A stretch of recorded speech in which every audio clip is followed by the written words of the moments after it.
5, 4, 3, 2, 1, go. नमस्कार मित्रांनो, मी संतोष शिंदे. माझं मत या आपल्या नवीन यूट्यूब चॅनलमध्ये तुम्हा सर्वांचं स्वागत करतो. तर मित्रांनो, आजचा आपला विषय आहे अतिक्रमण. ह्या विषयावर मी माझं मत मांडणार आहे. माझी अपेक्षा आहे तुम्ही व्हिडिओला संपूर्ण बघावं, संपूर्ण ऐकावं व त्यानंतर आपापली मतं कमेंट बॉक्समध्ये कळवावी. तर चला सुरू करूया. तर मित्रांनो, तुम्ही पाहिलं असेल अतिक्रमण विरोधी पथकाची एक मुंबईवर धडक कारवाई सुरू आहे. जिथे तिथे जे फेरीवाले, जे अनधिकृत फेरीवाले बसतात रस्त्यावर ठाण मांडून, तर त्यांच्या विरोधात एक जोरदार कारवाई सुरू आहे. तर त्या कारवाईचं मी स्वागत करतो. मी एक मुंबईकर या नात्याने मी त्या कारवाईचं स्वागत करतो. तर माझं मत तितकंच आहे की जर ती कारवाई करायची असेल तर त्या कारवाईत मित्रांनो सातत्य ठेवणं हे गरजेचं आहे. कारण काल दिनांक 21 फेब्रुवारी रोजी मित्रांनो मी काही कामानिमित्त दादर वेस्टला रानडे रोडवर गेलेलो. तर तिथे मित्रांनो मी विसावा हॉटेलची गल्ली, कबूतरखाना हे 2-3 ठिकाणं मित्रांनो मी नोट केलं. तर तिथे मित्रांनो फेरीवाले, म्हणजे मी संध्याकाळच्या वेळेला गेलेलो, एक 7-7:30च्या सुमारास गेलेलो.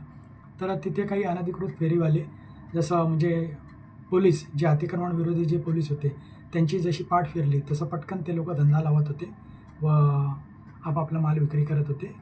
तर माझी एवढीच विनंती असेल की कृपया आता गरम है लोहा मार हातोडा, की आता जर ती कारवाई, जर तुम्ही धडक कारवाई सुरू केलेलीच आहे तर आता त्यांना कुठेही बसू न देता, हे मुख्य हे अतिक्रमण विरोधी पथकाचे काम आहे. तर माझी विनंती राहील की तुम्ही ते एक काटेकोरपणे आणि नियमितपणे कराल ही अपेक्षा करतो. मी काही क्लिप दाखवतो तुम्हाला, विसावा हॉटेलची गल्लीची वगैरे व नक्षत्र थिएटरची जी गल्ली आहे जी स्टेशनला पॅरलेल आहे, तर रानडे रोडकडे जाणारी. तर मी 1-2 क्लिप तुम्हाला दाखवतो मित्रांनो. तिथे काही अनधिकृत फेरीवाले धंदा करताना दिसत आहेत आणि पोलीस देखील फिरत असतात. परंतु मित्रांनो अपुऱ्या पोलीस बळावर काय करणार ना.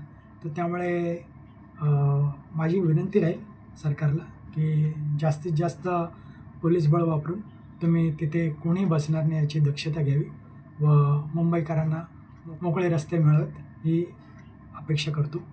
व माझी एक विनंती अशी देखील राहील की प्रत्येक नाण्याला मित्रांनो 2 बाजू असतात. जसं आपण ते अनधिकृत फेरीवाले आपण जसं म्हणतो की ते रस्त्यावर धंदा लावतात आणि रस्त्याला म्हणजे फुटपाथवर धंदे लावून पब्लिकला येणं-जाणं किंवा ट्रॅफिकला ते अडथळा निर्माण करतात. ही गोष्ट जरी आपण मान्य केली तरी मित्रांनो त्यात काही भर आपण देखील आहोत की त्यांना त्या गोष्टीचं प्रोत्साहन देण्यामागे आपला देखील हातभार असतो मित्रांनो. म्हणजे आपण मिडल क्लास व्यक्ती, आपण विचार करतो की आम्ही जर दुकानात गेलो तर दुकानात आम्हाला तोच कपडा जर आम्हाला 1000-1200ला मिळाला तर तोच रस्त्यावर आम्हाला 500-700ला मिळतो. तर त्यामुळे आमचे जर 2 पैसे वाचतात तर आम्ही रस्त्यावरून घेणार आणि ह्या भावनेतून आपण मित्रांनो आपणच त्यांना प्रोत्साहन देतो. आपण रस्त्यावरून माल विक्री करत असतो, म्हणजे कपडे म्हणा, काही भांडी-कुंडी काही म्हणा, छोटे-छोटे वस्तू देखील. तर ते आपण रस्त्यावरून खरेदी करत असतो. कारण आपल्याला माहिती आहे आपण जर दुकानात गेलो तर ते आपल्याला जास्त पैसे खर्च होतील.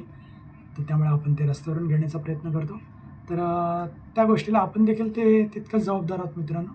तर माझी विनंती असेल की कृपया आपण स्वतः देखील आपण आपल्यावर अंकुश ठेवून आपण रस्त्यावरून वस्तू घेण्याचं आपण टाळूया.